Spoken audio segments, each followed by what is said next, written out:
Hello and welcome everyone. आज हम class 12 physics का जो इलेक्ट्रोस्टैटिक्स पढ़ रहे थे उसका एक बहुत इंपॉर्टेंट टॉपिक है मेथड्स ऑफ चार्जिंग। हमने चार्ज के बारे में डिटेल्स में स्टडी किया, बट कैसे हम चार्ज करेंगे अभी तक हमने नहीं जान पाए हैं। अब इस लेक्चर के माध्यम से हम इसको बहुत अच्छे से क्लियर करेंगे, ठीक है। सबसे पहले मेथड्स ऑफ चार्जिंग अगर हेडिंग दिया जाए तो उसका 3 टाइप ऑफ चार्जिंग को आप लोग को जानना है। अभी चार्जिंग बाय फ्रिक्शन पहला पॉइंट जो है दूसरा जो है चार्जिंग बाय कंडक्शन एंड तीसरा है चार्जिंग बाय इंडक्शन। तो ये तीनों आप लोगों के लिए बहुत इंपॉर्टेंट है, एक एक करके हम लोग जानेंगे।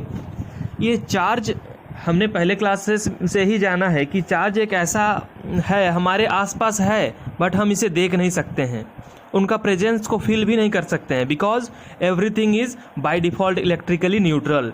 सभी के पास, हर बॉडी के पास चार्ज है, हर बॉडी के पास इलेक्ट्रॉन प्रोटॉन न्यूट्रॉन्स है, but they are electrically neutral. यानी जितना नंबर ऑफ पॉजिटिव चार्जेज है उतना नंबर ऑफ निगेटिव चार्जेज भी है, यानी प्रोटॉन और इलेक्ट्रॉन्स की संख्या बराबर है।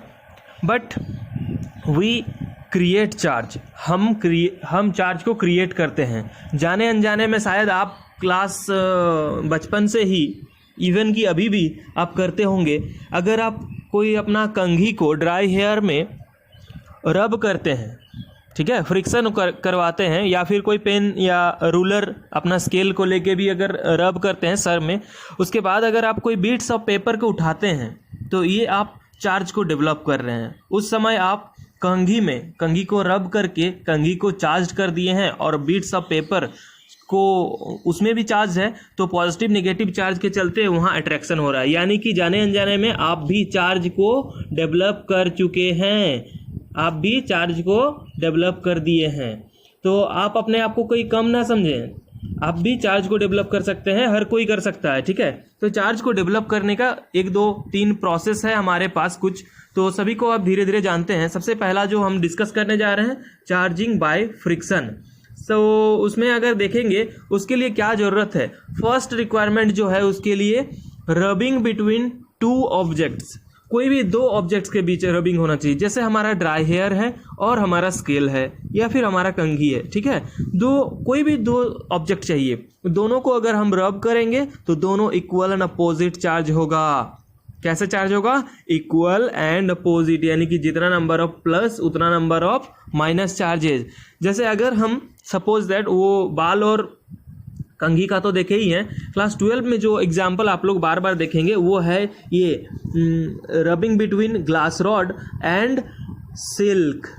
कोई सिल्क का कपड़ा है मान लीजिए और ग्लास रॉड है, ठीक है। ग्लास रॉड को जैसे ही आप सिल्क के साथ रगड़ेंगे, वहाँ रब करवाएंगे, फ्रिक्शन होगा उन दोनों के बीच, वैसे ही ग्लास रॉड जो है पॉजिटिवली चार्ज हो जाएगा। यानी कि क्या होता है, ग्लास रॉड से इलेक्ट्रॉन्स सिल्क के कपड़े में चल जाते हैं, है ना। सिल्क के पास वो इलेक्ट्रॉन्स की कमी थी, सिल्क ग्लास रॉड के आउटर मोस्ट ऑर्बिट से इलेक्ट्रॉन्स को गेन किया, तो सिल्क क्या हो गया, silk becomes negatively charged and glass rod becomes positively charged, ठीक है, याद रहेगा। वैसे ही रब अगर करते हैं कोई फर यानी कोई एनिमल फर हो सकता है, वो कैट या डॉग किसी का भी हो सकता है, एंड एबोनाइट रॉड। एबोनाइट क्या है?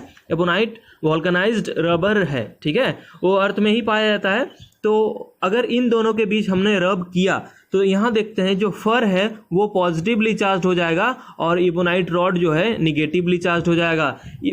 यहाँ पॉजिटिव और नेगेटिव से क्या मतलब है? पॉजिटिव और नेगेटिव का मतलब है कि एबोनाइट रॉड फर से इलेक्ट्रॉन्स को गेन करेगा, और गेन करने का मतलब क्या होता है, वो उसके पास एक्सेस ऑफ इलेक्ट्रॉन्स हो जाएंगे, तो वो निगेटिवली चार्ज हो जाएगा, ठीक है। तो ऐसे ही जैसे ग्लास रॉड चार्ज को दे रहा है, ठीक है, और सिल्क क्लॉथ वैसे ही वहाँ से इलेक्ट्रॉन्स को गेन कर रहा है, तो पॉजिटिव नेगेटिव का फेनोमेनन जो है आपस में समझ में आ रही है। तो ये था चार्जिंग बाय फ्रिक्शन। बट इसमें ध्यान देना, यहाँ जो मैग्नीट्यूड ऑफ टोटल चार्ज होगा वो 0 होगा, यानी कि चार्ज इज कंजर्व्ड। कल हमने ये इसका चार्ज का कैरेक्टरिस्टिक्स जो देखे थे, चार्ज का एक इंपॉर्टेंट कैरेक्टरिस्टिक्स था कि चार्ज इज ऑलवेज कंजर्व्ड, यानी कि वी कैन नॉट कंस्ट्रक्ट और डिस्ट्रॉय द चार्ज, ठीक है। तो टोटल चार्ज इज कंजर्व्ड। तो जितना नंबर ऑफ पॉजिटिव उतना नंबर ऑफ नेगेटिव। अगर कोई पॉजिटिवली चार्ज हो रहा है इसका मतलब क्या है कि इलेक्ट्रॉन दे रहा है, और दे रहा है तो किसी ना किसी को दे रहा है जरूर, वो नेगेटिवली चार्ज हो रहा है, यानी टोटल चार्ज जो है वो 0 है, यानी कि वो पूरा सिस्टम कंजर्व्ड है। ठीक है, तो ये था चार्जिंग बाय फ्रिक्शन। अब अगर चार्जिंग बाय कंडक्शन की बात की जाए, ये कंडक्शन का मतलब है कि हमको कोई भी चार्ज्ड बॉडी को इसके साथ कांटेक्ट में लाना है। मान लीजिए ये कोई मेटल का स्फीयर है, ठीक है, मेटल का स्फीयर है, इसको कोई स्टैंड लगा के हम प्लेस कर दिए, और यहाँ से कोई ग्लास रॉड जो अभी हमने चार्ज किया, ये पॉजिटिवली हो या नेगेटिवली हो, इसको हमने उसके कंडक्ट किया। कंडक्ट यानी दोनों के बीच में टच करवाने की ज़रूरत है। ठीक है, it requires only contact between two objects and no rubbing. यहाँ रगड़ने की कोई ज़रूरत नहीं है, यहाँ फ्रिक्शन की कोई ज़रूरत नहीं है, बस टच करवाना है। ठीक है, the conductors will be charged with the same sign. यहाँ ये सेम साइन को ध्यान दीजिएगा।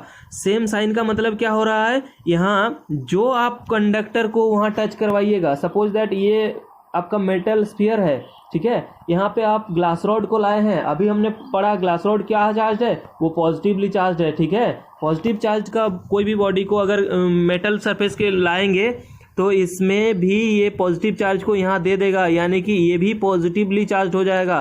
फिर थोड़ा देर बाद अगर हम इसका ग्लास रॉड को यहाँ से हटा लें और अलग से मेटल स्फीयर को देखेंगे तो देखेंगे कि ये पॉजिटिवली चार्ज हो चुका है।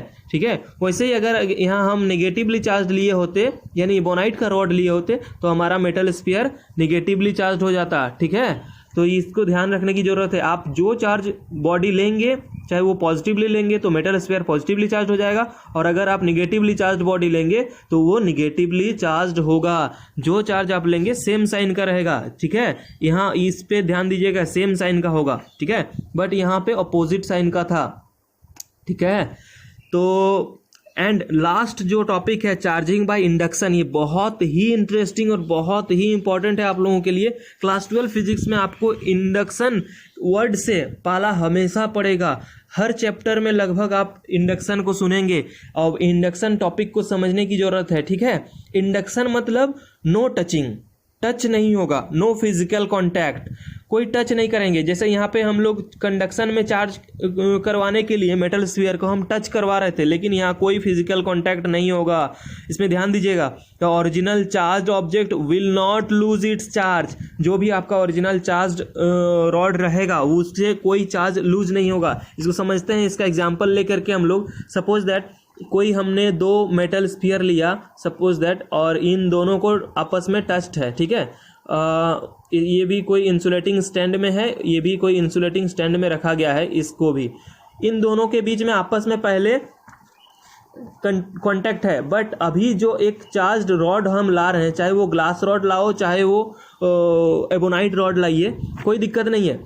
अगर सपोज दैट आप ग्लास रॉड को लाए हैं, ठीक है, यहाँ पॉजिटिवली चार्ज का रॉड को लाए हैं, उसका अगल बगल रखना है, तो टच नहीं करवाना है मेटल स्फीयर में।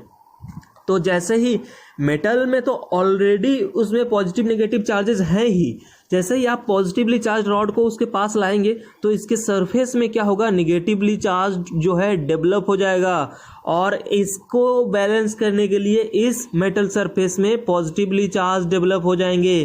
तो ये जो है इक्वल अमाउंट ऑफ, इधर जितना निगेटिव बनेंगे उधर इधर इतना ही, राइट हैंड साइड में उतना ही पॉजिटिवली चार्ज बनेंगे, उसको बैलेंस करने के लिए। ठीक है, क्योंकि हर बॉडी क्या होना चाहता है, इलेक्ट्रिकली न्यूट्रल होना चाहता है। तो ये है, ऐसे प्रोसेस में देखो, अगर हम यहाँ पॉजिटिवली चार्ज बॉडी को लाएंगे तो यहाँ मेटल का एक सरफेस में निगेटिवली चार्ज इंड्यूस्ड हो जा रहा है।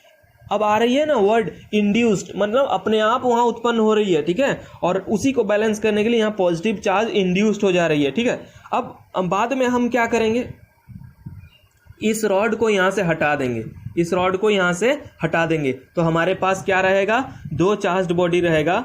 देखो ऐसे हम दिखा सकते हैं इसको, अगर वो इसको हम तो हटा दिए, पॉजिटिवली जो चार्ज रॉड था, अब हमारे पास क्या रहा, बस इसके पास यहाँ निगेटिवली चार्ज इंड्यूस्ड जो हुआ था और इसमें जो पॉजिटिवली चार्ज इंड्यूस्ड हुआ था। ठीक है, तो अब हम क्या करेंगे, इन नेगेटिव और पॉजिटिव को अब ये दोनों मेटल स्फीयर को अगर हम अलग अलग कर दें, ठीक है, सपोज जो एक ठो का नाम अगर ए लेते हैं और दूसरा का नाम बी, ये पहले ले लेते हैं ए, इसका कलर को देख लेते हैं हम लोग। ये मान लो ये मेटल स्फीयर लिए थे जो एक इंसुलेटिंग स्टैंड पे रखे हैं, ये दूसरा है। अब इन दोनों के बीच का कांटेक्ट को हटा दिए, ठीक है। पहले हम कांटेक्ट में इसीलिए रखे थे क्योंकि इक्वल एंड अपोजिट चार्ज हम डेवलप करवाना चाह रहे थे, मेटल ए में भी और मेटल बी में भी, मेटल ए में भी एंड मेटल बी में भी, ठीक है,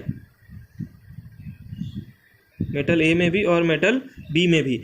तो हम पहले क्या देखे, ग्लास रॉड के ये लेफ्ट हैंड साइड में था, तो ये पूरी बॉडी जो है निगेटिवली चार्ज इंड्यूस्ड हो चुकी है, इसमें पॉजिटिवली चार्ज नहीं होंगे, और ये बॉडी जो है पॉजिटिवली चार्ज हो गया है। तो हम इसके पास जो ग्लास रॉड, चार्ज वाला ग्लास रॉड लाए थे, उससे इससे कोई कांटेक्ट नहीं किया, ठीक है, कोई फिजिकल कांटेक्ट नहीं था, पर और जो लाए थे उसका चार्ज लॉस भी नहीं हुआ। जो ग्लास रॉड लाए थे पॉजिटिवली चार्ज, जितना उसमें पॉजिटिवली चार्ज था वो लेके अपना चल गए, ठीक है। लेकिन ये उसमें हम लोग को फ़ायदा क्या हुआ, ये दोनों स्फीयर को, ए और बी दोनों स्फीयर को वो चार्ज बना के चल गया, इसको निगेटिवली चार्ज और इसको पॉजिटिवली चार्ज बना के चल गया, ठीक है।